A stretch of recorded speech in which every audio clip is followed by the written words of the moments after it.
Did you know that you can make yarn out of dog fur? In this video, I'm going to be showing you just how I do that.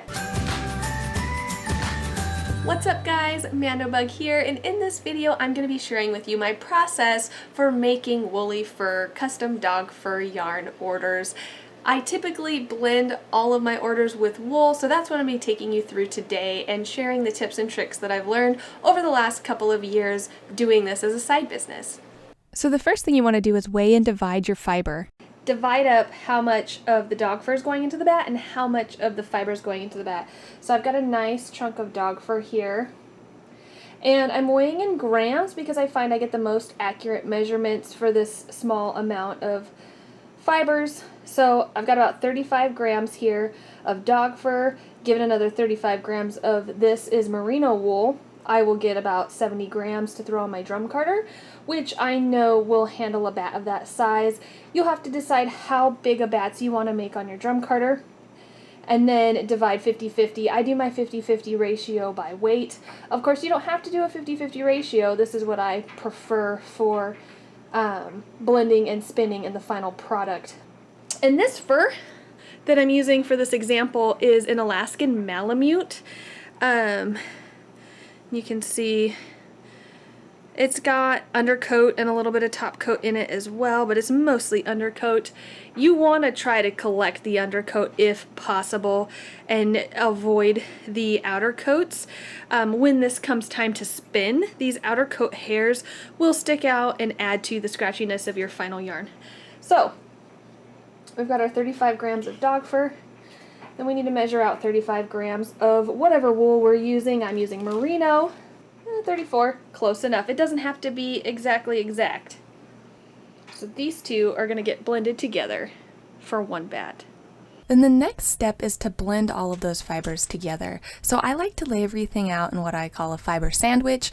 You can see I take the merino and split it into 4 even layers, and then put the dog fur in 3 groups layered in between those merino sections. The merino wool that I buy is combed top, which is the way that it's been processed, and I have to fluff that open to make a nice even layer to put onto the drum carder.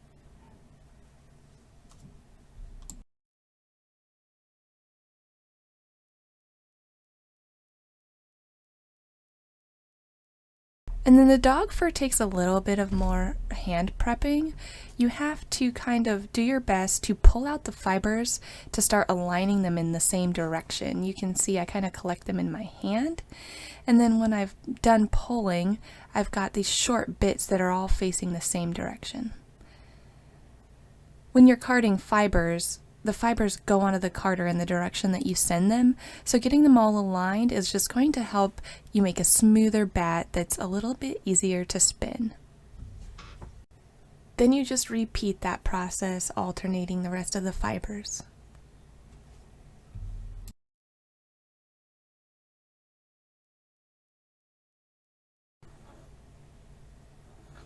Once you've got all the fibers on there, it's time to take your bat off.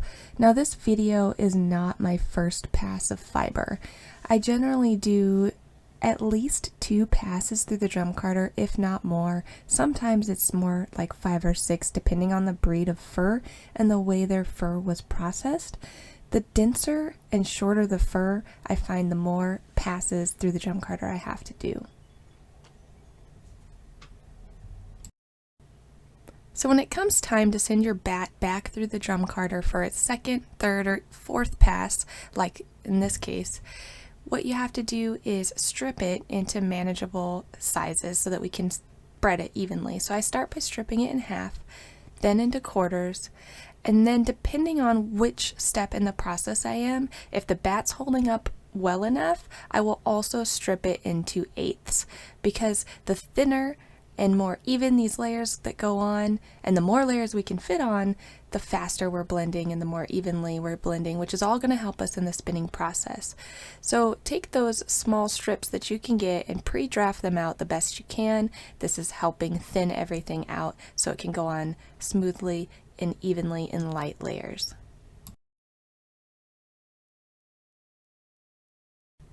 And then you just feed those pre-drafted strips onto the drum carder, much like you did the comb top.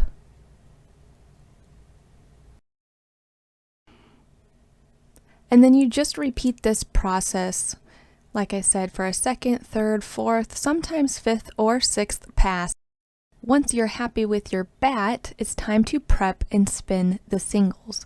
So here's my bat. I like to split it just like I do when I'm going to send it through the drum carder again, down into eighths or possibly smaller strips.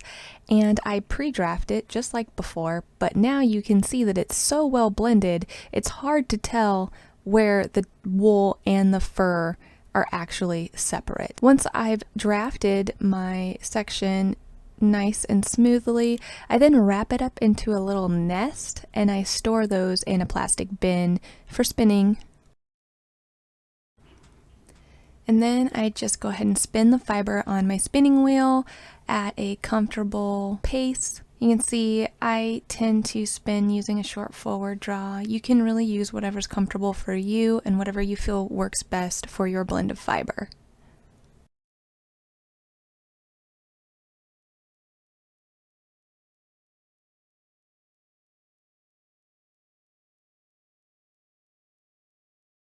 Once I've got a full bobbin, I go ahead and make sure to fill up a second one. I do all of my dog fur orders as 2 plies. So now it's time to ply the singles, which is really just spinning them together in the opposite direction. So if you've never spun before, the singles are spun in one direction and then they are plied together in the opposite direction. I prefer a nice tight twist on my yarn. Once the singles are plied and you've got another full bobbin, it's time to hank it up and wash it. So in order to put the spun yarn into a hank, you'll need a nitty knotty. That's what this is. You just wrap the yarn around the device and it creates a giant circle. And this nitty knotty is a predetermined length, so all you have to do to know how much yarn you have is to count the number of wraps around the nitty knotty. Once you've wrapped your yarn around the nitty knotty, then you tie the 2 ends together.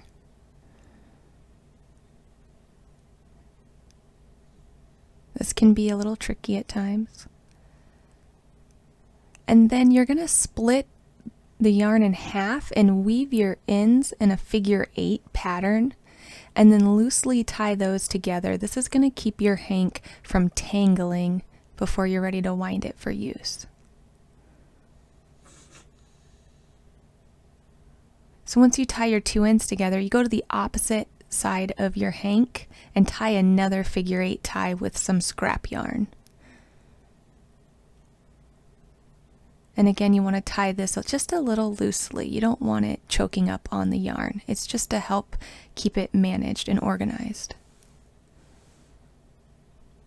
Now it's time for the wash. I like to use these shower curtain holders and I put the hank inside of it to keep it from tangling. That's what those figure 8 ties are for. So you don't want any crossovers going over your figure 8 ties.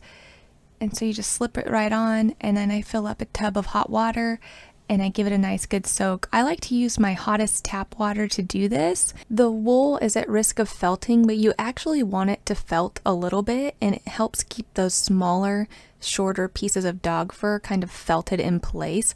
Otherwise, I've found that some of those shorter fur pieces that didn't get spun in all the way will shed. So using hot water and agitating the yarn just a tad in the washing process is actually good to help keep those shorter furs from shedding when you work with the yarn and or when you wear the finished project. So you want to continue rinsing the yarn until the water starts to run kind of clear. Depending on how clean the fur was, you may only have to do this once or you may have to do it a couple times. I recommend washing your dog before you try to collect their fur for something like this, but if you can't, then you're going to have to be spending a lot of time washing it. For the final rinse, I like to use a rinse-free wool wash. I use Eucalan, and I just add it to the hot water, and then I really let this one soak for at least 20 minutes. It should be pretty much clean at this point. This is just helping penetrate that wool even deeper, and some of them have some pretty nice scents as well that help remove any odor that may be remaining behind. Once it's done soaking, I take it out of the water and squeeze any excess moisture out. And then it's time to snap it. So I take the washed hanks off of the shower curtain holder and I find that figure 8 tie to make sure I'm not crossing over my circles. And then I grab the two ends and I just snap them apart from each other. This helps to wick out extra moisture and help relax the yarn to give it a nice even feel, really. After snapping the yarn on both sides a couple times, I then put it on a hanger and I hang it up to dry. Once the yarn's dry, it's time to count and label it. So we need the scale again so we can get our finished weight, which this hank is 48 grams. And then to count the yardage, we count the number of strands in the hank because our niddy noddy is a predetermined length. All we have to do is multiply the number of strands by the distance the niddy noddy produces, and we'll get our total yardage. This hank happened to be 95 yards and 48 grams. So here is a finished hank with a label. I include yards, grams, the wool to pet fur percentage, hand wash only, of course, there's wool in here. And that is my full process from beginning to end. I hope this was a fun and informative video for you. Please let me know in the comments below if there are any questions that you have or anything else you'd like to see. I'd love to share my process with you. Don't forget to subscribe for more videos like this one, as well as my crafty podcast that I upload on this channel as well. And until next time, guys, happy crafting. Bye!